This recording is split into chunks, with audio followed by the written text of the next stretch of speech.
Hello everyone, welcome back to my another new blog. অনেক দিন পর আবার আপনাদের মাঝখানে চলে আসলাম। আজকে আমি আপনাদের সাথে শুক্রবারের ব্লগটি শুরু করছি। তো প্রথমেই সকালবেলা ঘুম থেকে একটু আগেই উঠেছি। ড্রয়িং রুমের চাদরটা অনেক দিন ধরেই ময়লা হয়ে গিয়েছিল, তো ভাবছিলাম যে চেঞ্জ করব। তো চেঞ্জ করে এই বিছানার চাদরটা বিছিয়ে দিলাম। আর এই চাদরটা মেনলি হচ্ছে বড় বিছানার চাদর, এই ছোট বিছানার জন্য না। তো এটাকে ভাঁজ করে তাই বিছিয়ে দিচ্ছি। এই বিছানার জন্য এই চাদরটা খুবই বড় হয়ে গিয়েছিল, যার জন্য এই চাদরটাকে দুই ভাঁজ করে দেন হচ্ছে বিছিয়েছি আমরা। আর এই কাঁঠালটা হচ্ছে গতকাল রাতে বাবা নিয়ে এসেছিল, তখনই হচ্ছে ভেঙে আমরা অর্ধেকের বেশি খেয়ে ফেলেছি। আর এতটুকু ছিল, আমরা ফ্রিজে রেখে দিয়েছিলাম, এখন হচ্ছে বের করে আমরা খাচ্ছি। আর একটু আগে হচ্ছে বাবা বাজারে গিয়েছিল, তখন বাজারের পাশাপাশি হচ্ছে আমরা আর পেয়ারা, ড্রাগন ফ্রুট এগুলো কিনে নিয়ে এসেছিল। আর আমি যেহেতু ফল পছন্দ করি, তো সিজনে যখন যেটা পাওয়া যায় তখন সেটাই নিয়ে আসে বাবা অলওয়েজ। তো এরই মধ্যে হচ্ছে আমাদের সকালবেলার ব্রেকফাস্ট খাওয়া শেষ। তো আম্মু আর আমি হচ্ছে আজকে রান্না করতে চলে এসেছি। আজকে আমি রান্না করছি না, আজকে হচ্ছে আম্মুই রান্না করছে। আমি জাস্ট আম্মুর পাশে দাঁড়িয়ে ভিডিও করে দিচ্ছিলাম।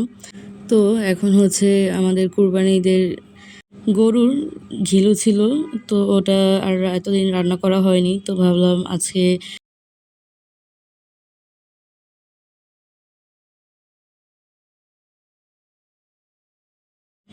গরুর মগজ ভুনা করব। প্রথমে হচ্ছে পেঁয়াজ, কাঁচামরিচ, হলুদ, সামান্য শুকনো মরিচের গুঁড়োও দিয়ে দিয়েছি। এখন মগজগুলো বা ঘিলুগুলো দিয়ে দিব। এখন খুব ভালোভাবে নাড়াচাড়া করে এটাকে ভাজা ভাজা করে নিয়েছি, যেটা খুবই টেস্টি হয়েছিল। তো এখন হচ্ছে পেশোয়ারি রান্না করব। তো প্রথমে হচ্ছে সরিষার তেল দিয়ে দিয়েছে, যেহেতু আমরা কিছুদিন ধরে সয়াবিন তেল খাওয়া বাদ দিয়ে দিয়েছি।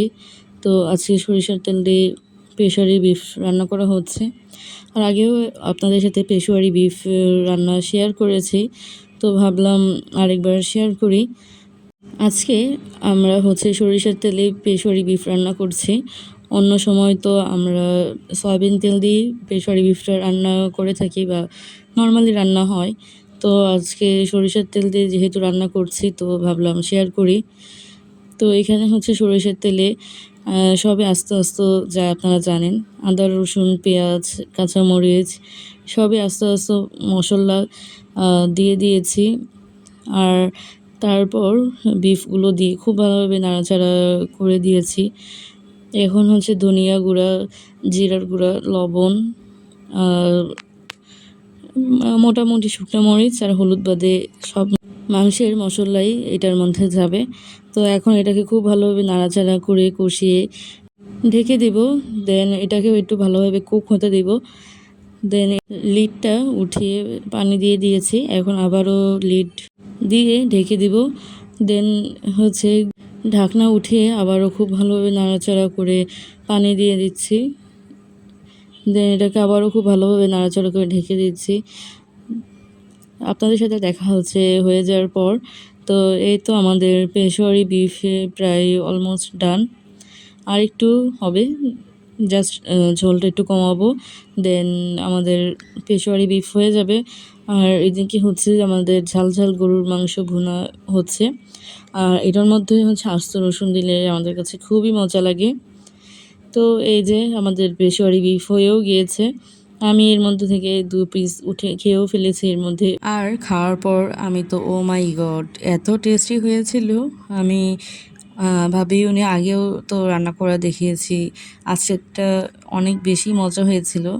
আর এর মধ্যে হচ্ছে গতকালকের কাঁঠাল এনেছিল বাবা কিছু, তো সেগুলো এখন খাচ্ছি। আমার সব ফলই খুবই পছন্দের, আম, কাঁঠাল, লিচু, বিভিন্ন ধরনের ফল আমার খুব পছন্দের, তার মধ্যে কাঁঠালও আছে। তো কাঁঠাল খাচ্ছি। তো এর মধ্যে হচ্ছে আমি শাওয়ার নিয়েও নিয়েছি। সো শাওয়ার নিয়ে লাঞ্চ করতে বসেও গিয়েছি। তো আজকে মেনুতে ছিল পোলাও, পেশোয়ারি বিফ আর গরুর মাংসের লাল লাল ঝোল দিয়ে রান্না করা। তো পেশোয়ারি বিফ তো ইতিমধ্যে রিভিউ দিয়েই দিয়েছি, খুবই টেস্টি হয়েছিল। আর এদিকে হচ্ছে গরুর মাংসের লাল লাল ভুনা, যেটা অলওয়েজ হয়েই থাকে আমাদের বাড়িতে। এই গরুর মাংসের লাল লাল ঝোল দিয়ে রান্না করা আমার কাছে খুবই ভালো লাগে। আর একটু ঝাল বেশি হলে অনেক বেশি টেস্ট লাগে আমার কাছে। সো আজকে আমি আমার সকাল থেকে দুপুর পর্যন্ত ছোট্ট একটা মিনি ব্লগ শেয়ার করলাম। আপনাদের কাছে কেমন লেগেছে অবশ্যই কমেন্ট করে জানাবেন। আর কে কোথা থেকে দেখছেন সেটা প্লিজ কমেন্টে লিখবেন। আপনারা নেক্সটে কোন ধরনের ভিডিও চান বা দেখতে পছন্দ করবেন সেটা কমেন্ট বক্সে আপনারা লিখতেই পারেন।